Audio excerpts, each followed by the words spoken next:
खुलुमबाय लोगोफोर, दिनैनि गोदान रादाबाव नोंथांमोनखौ बरायबाय। नोंथांमोननि थाखाय गुसुं समनि गेजेराव लाबोबाय गोनांथार रादाब। अन्नानै रादाबखौ जोबजासे फारि नायलांदो। गिबि खौराङाव दङ क'क्राझार गभर्नमेन्ट कलेजाव रंजानायनि दोहौ।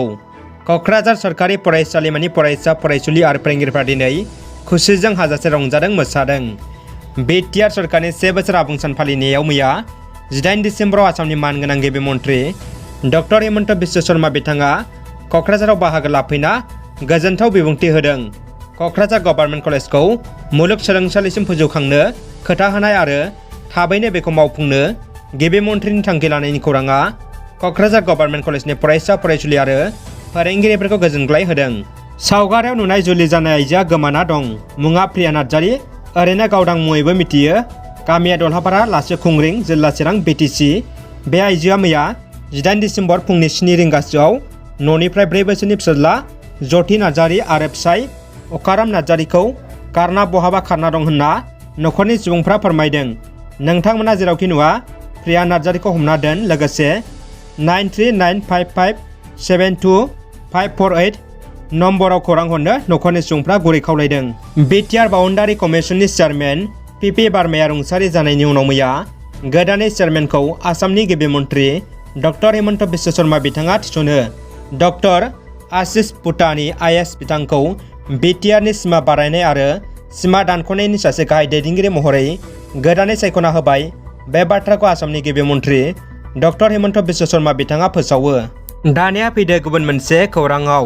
गोदान बोसोर 2022 नि थाखाय आइफनआ गोबां अफार हगारदों। गासै 13 मडेलनि आइफन मबाइलआ 19,445 खम डिसकाउन्ट खालामदों आरो बेखौ फ्लिपकार्टआव होनाय जादों। आइफन मोजां मोनग्राफोरनि थाखाय गोजोनथाव खौरां बुंनो हायो।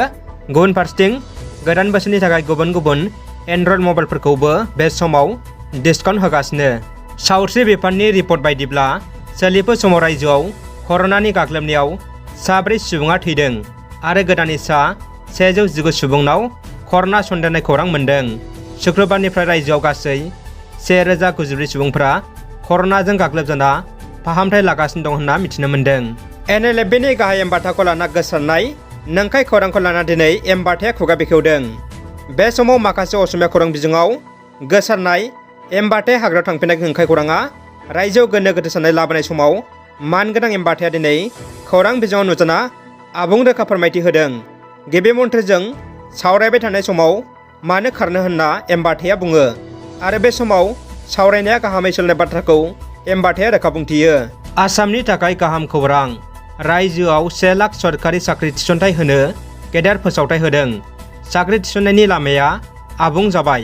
गाबोननिफ्राय जानो गोनां आसाम एसेम्ब्लिनि जथुमाव लानाय जासिगोन जोबथा थांखि। रायजोनि गिबि मन्थ्रि मानगोनां डक्टर हिमन्त बिश्व शर्मा बिथाङा 1 लाख थिसनथाइखौ मावफुंनो गासैबो थियारि जाबाय। दिनै खौरां बिजोङाव बे गोनांथार बाथ्राखौ CM बिथाङा बुंथियो। दानिया फैदो जोबथा खौराङाव। हिमन्त बिश्व शर्माखौ हुंखार, दिसपुरखौ उरायहोगोननि धमकि। गिबि मन्थ्रि हिमन्त बिश्व शर्मानि हेंथायै खौसे जाबाय। आसामाव रायजो जानाय 1.5 कौटि मुस्लिमफोरा आमसुनि फिरफिलायाव खौसे आरो खौसेयै सोमावसारना राजा लामा रेल लामा होबथानो आमसुआ आसाम सरकार आरो हिमन्तखौ हुमखि होदों। हिमन्तआ मुस्लिमफोरखौ होस्रांना खेला गेलेदों। आमसुआ बेखौ सहायना थाया। राजा लामा रेल लामा होबथाना दिसपुरखौ असल खालामगोन होनना आमसुआ गोख्रोङै हुंखार होयो।